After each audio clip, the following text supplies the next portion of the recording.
ఏంటి అత్త పిచ్చాకులన్నీ వస్తాండవు? పిచ్చాకులు కాదు, ఇవి నల్లేరు. నల్లేరా అంటే? అంటే నల్లేరు అంటే ఇది అడవిలో పండుతుంది.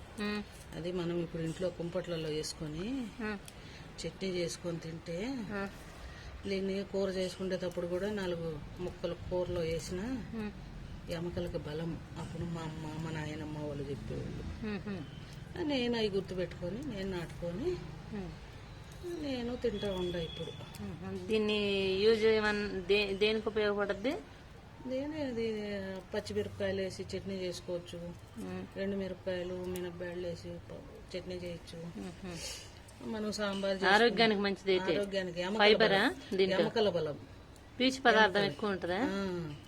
ఎముకల నొప్పులు తగ్గుతాయి. ఇది తిన్నాళ్ళ నుంచి నాకు కొంచెం బాగుంది, అందుకని ఇది 2 రోజులకు ఒకసారి తింటా ఉంటాను. అప్పుడు మా అమ్మ మా నాయనమ్మ